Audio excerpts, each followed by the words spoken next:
What's going on, y'all? My name is David, this is RV Family.Life, and this is the Thousand Trails Bend-Sunriver.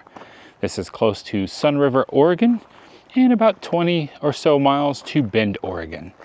This has been a surprisingly awesome park that I have enjoyed for various different reasons. I think that this is a terrific Thousand Trails. And let's take a look around and see what this park is like. And we found this park to be, for the most part, pretty easy to navigate. There was a few spots when we got back here by the H Loop where the road started to get a bit narrow and I was starting to have some flashbacks to the LeConner Thousand Trails. But for the most part, it was easy to get around.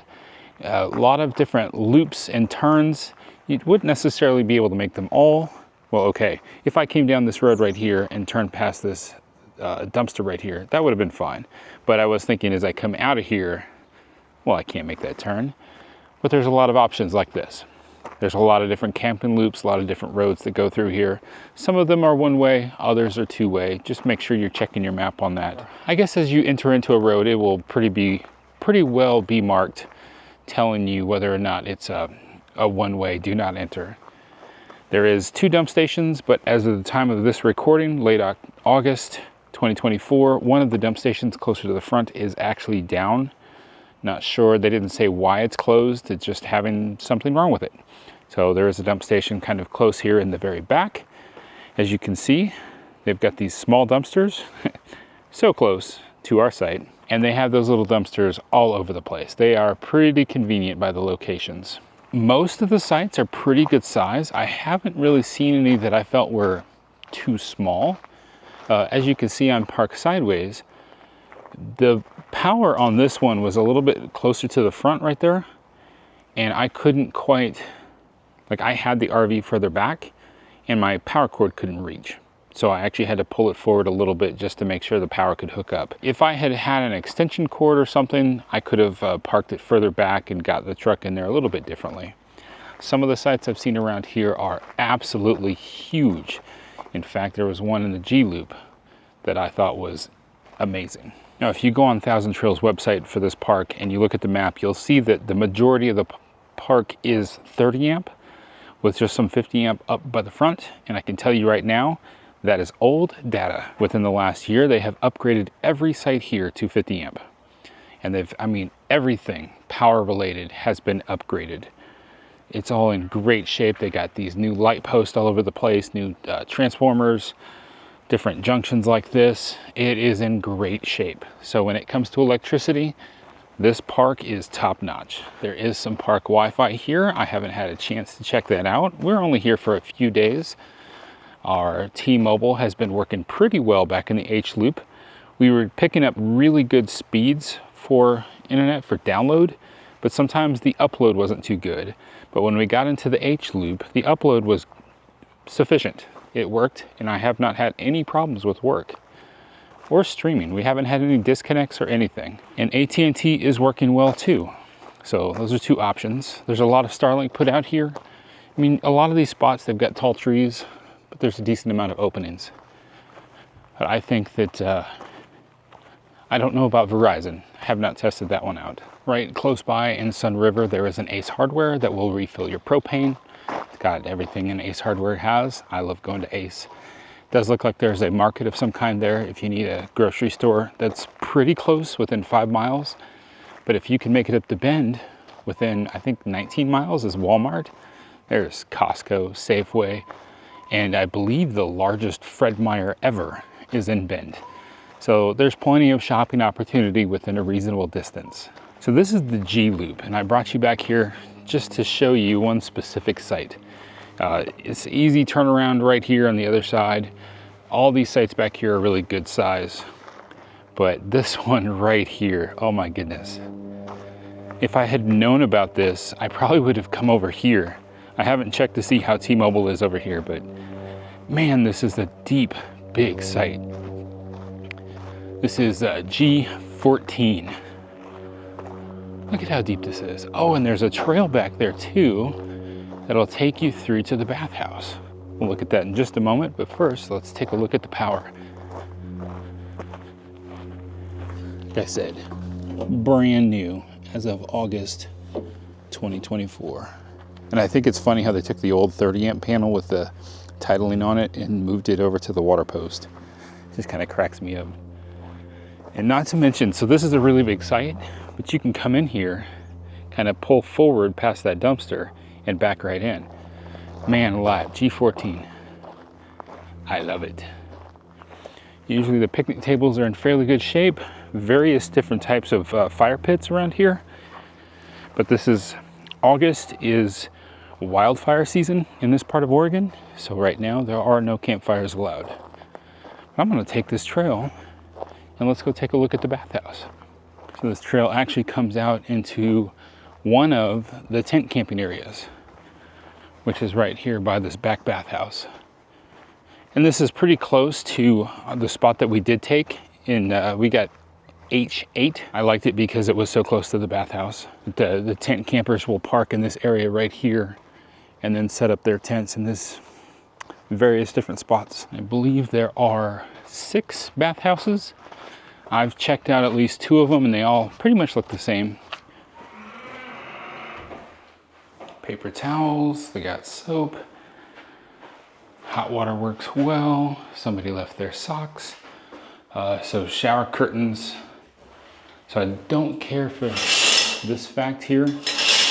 There's no hooks in this bathhouse, except here, which is kind of out in the common area. And I guess this one should be ADA, but there's no bars on the sides to hold yourself up. No hooks. Now I did look at one of the other bathhouses and it had a couple of hooks here in this spot. Hot water works very well. Water pressure is amazing. I was actually shocked by how great the water pressure was. And I like the skylights they've got in some of these older bathhouses. Looks nice. As we come out of the bathhouse, you can see our RV right through the trees over there. So nice and close to this one. And one of the things that bothered me, so this is one of the parks that is kind of suffering from being short-staffed. They're being short-staffed, they're still doing a great job. The guy that checked us in was just awesome. He was a pleasure to talk to. But since they can't get a lot of staff here, they've done things like close down their park store. Well, all this land out here, can you see all the dead trees back here? I'm a little scared for this place in regards to wildfires, because if something did erupt out here, this place is just ready to go big. This place is gonna burn out fast because there's just so much. There's nobody coming through here and taking care of all this. And that really makes me sad. It'd be great if they had some staff that could come through here and just pick up all these dead branches and have, I don't know, have some big bonfires or something when they don't have a burn ban, where they could invite everybody to it and, you know, come sit around our campfire. I don't know. I'm just trying to think of ways that they could deal with this rather than just leave all those dead branches out there. Because if a wildfire got to this campground, I think this campground would be toast. And that would be terrible. Because I like this campground. This is really nice. Now, there are no sewer hookups at this campground at all. That's kind of a bummer. Totally understandable though. This is, you know, Washington, Oregon, this is where Thousand Trails started, so they built some of this stuff a long time ago. So make sure to bring your sewer tote with you if you're staying longer than just a couple of days, so that you'll be able to run your shower water and whatnot over to the dump station. I think I'm hearing the dump truck out here picking up dumpsters. The laundry here at Bend-Thousand Trails has its own dedicated building, which is pretty cool. You got a chair and a picnic table over there. They actually have the push around basket thing, which is awesome. They have 8 washing machines and 10 dryers. It uses the CSC Go. It's very important that you specify CSC Go or CSC Pay Mobile, because while they sound like the same thing, they are not. If you load money into one, then you go to a different park and they have the different system. Now you have to load money again. Kind of annoying. Oh, we got a little free giveaway area here. $2.50 to wash, $2.50 to dry. Price does not go up if you select heavy. That's a nice thing. We've got a heater right there. A lot of light, a lot of natural light. I really like that. Big area right here in the middle for folding up. There's a little bathroom over here in the corner because the bathhouse is not really close that I could see. Got kind of a mud sink over here if you need to really scrub something with a washboard on it. If you need to clear stuff out before you wash it. Yeah, I was impressed. Not the best prices, not the worst. All in all, I think it's a good amount of washers and dryers for the size of the park. All right, as we go from laundry down to the activity center, I just wanted to show you guys that there are some yurts, quite a few yurts actually, several different cabins to choose from, and at least 3 getaway cabins if you need to use your free week stay at a getaway cabin. All right, let's take a look at the activity center here for Bend-Sunriver 1,000 Trails. I came over here and checked it out the other day. Pretty big building, but not a whole lot going on right now. Like I said, this park's a little bit short-staffed right now, so they probably don't have anybody that can coordinate activities.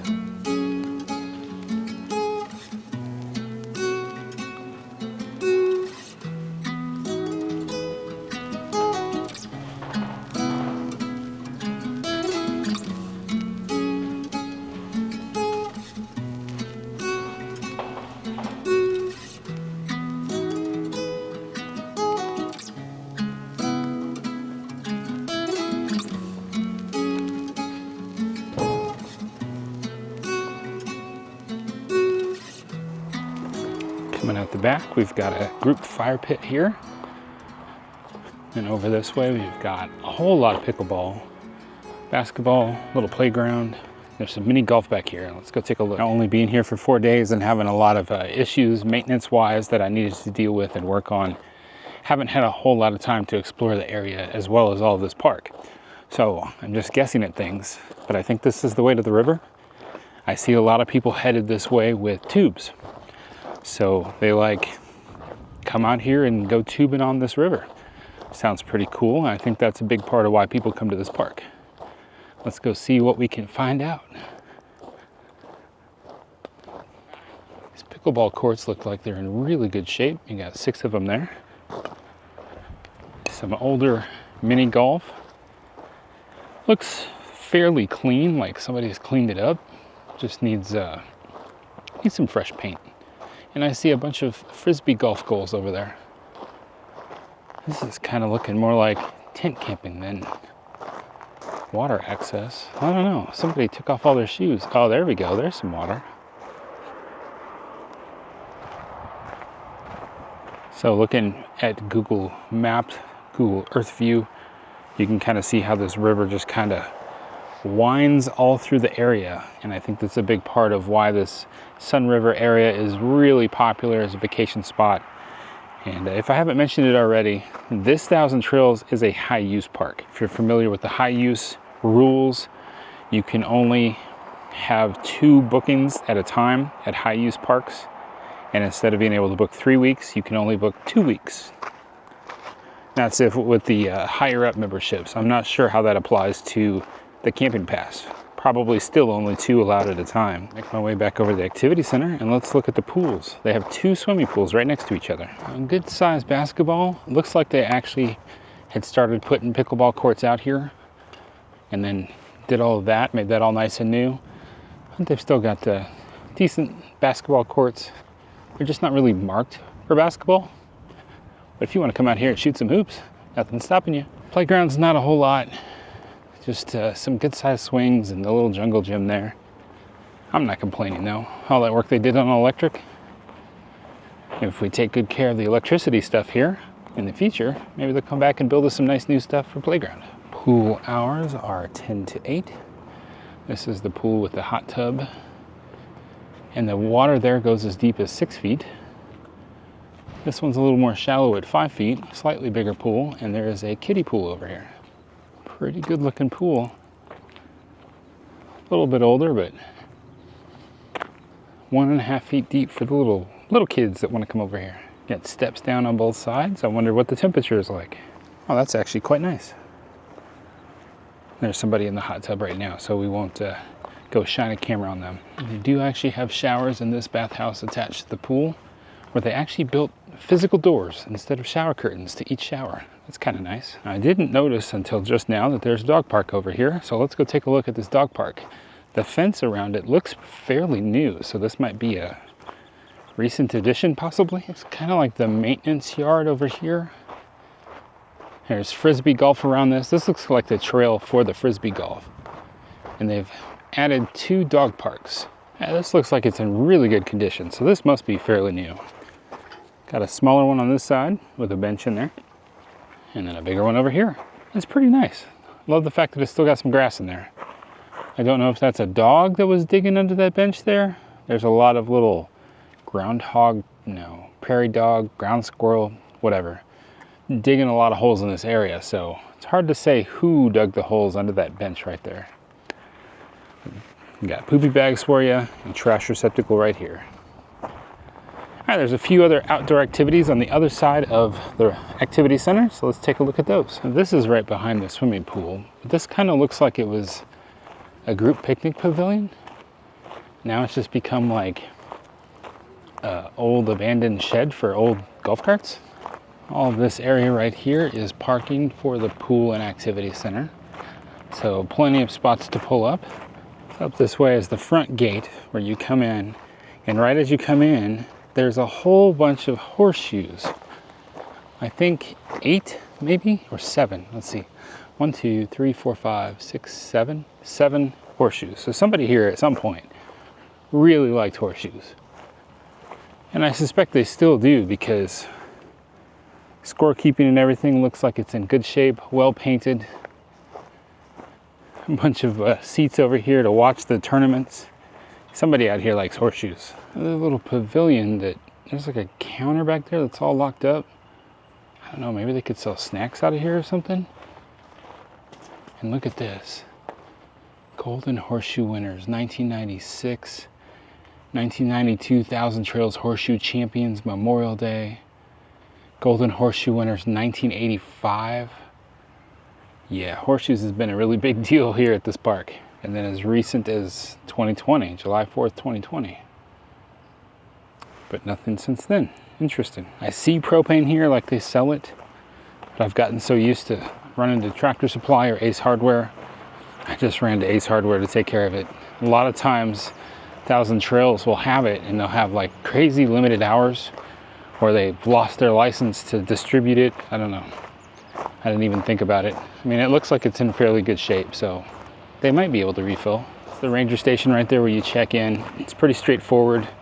They've got a left and a right side with the gate. They come right out of that shack to get you registered. You don't have to pull off into the loop up on the front. You just come right up to the guard shack. But this area up here is like an old town. I guess there used to be a park store and everything, but everything's kind of shut down because they're so short-staffed. I haven't even been over here yet, so come explore with me.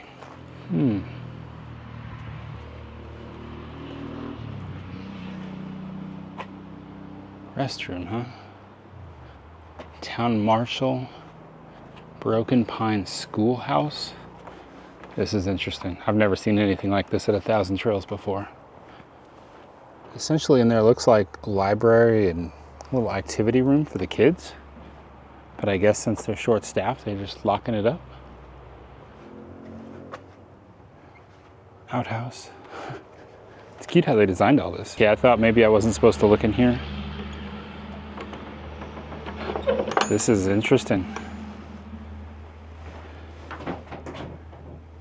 There's a guy in the jail at the sheriff's office. Light Fingers Lou. Hello, Light Fingers Lou. Totally shocked that this wasn't locked up. Huh. Got a whole story for him and everything. All right. Like I said, I've never seen anything like this at a Thousand Trails. This is kind of neat. So, code with a deadbolt, but looking inside there, I see a couch, a TV, a ping pong table.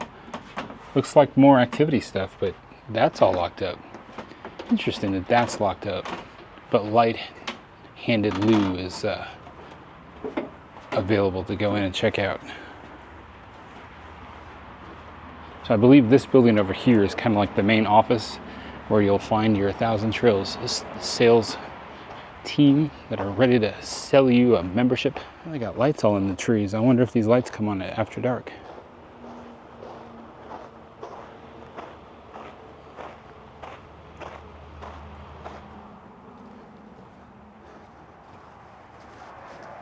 So this is the country store that's closed until further notice. All decorated and made up like a museum like the rest of this place. They still have stuff in there. I can see C4 and Rockstar energy drinks. But, I guess they just don't have enough staff to run it. It also looks like somebody made an effort to try to break in here. Very interesting. I wonder if this is partially one of those things where we're going to punish everybody for a few bad people. All right, well, that's kind of the end of this area. I'm going to head on back to the truck, and we'll take a look at a few more sites as well as the dump station before we close out this video. So here's the only functional dump station. Like I said, that's August of 2024. I don't know. They didn't give me a reason as to why the dump station closer to the front is currently closed. Could be it just needs to be pumped out. It could be completely resolved by the time that you get here to check out this park. So just make sure to check with them up at the front. They will let you know. And now, to end this out, I'm going to take a look at site I-49 after I find it. Tanya is telling me that she was really impressed by I-49. I-38, that's a nice big spot. There's I-47, that looks really decent. And here's I-49. Looks like a nice spot. Interesting they put the picnic table over the fire ring. Yeah, they've got some decent ones. With the power so far back too, I could really get the RV back in here and really utilize all this space to park the truck. That would be great. Definitely liking this a lot. And I had a crazy idea too. So I've got the macerator pump and I have 75 feet of a garden hose. And I was like, man, if I got a spot over here close to the dump station, I could be coming out here running a hose across the street and just pumping this stuff directly without even using my tote. Like, I bet I could do that from here to there. You think that's more than 75 feet? What do y'all think? Am I crazy? I know I'm crazy, but do you think I'm crazy? All right, y'all, that's all I got for the Thousand Trails Bend-Sunriver. Just here for a short stay, or we would have done more things in the area. There's a lot to do in this area. There's some volcanoes you can go explore and walk in the lava tubes, hike up to the top of them. There's some cool stuff you can do in this area. So I could foresee us being back here in the future for a longer stay to do a little bit more exploring. I like this park. Like I said, biggest downside is no sewer sites. Everything else is great. It'd be nice if they had more staff, but the staff that are here, I thought were awesome. So thanks again for watching our video. Remember that life happens. Don't let it stop you. Stay fresh, cheese bags.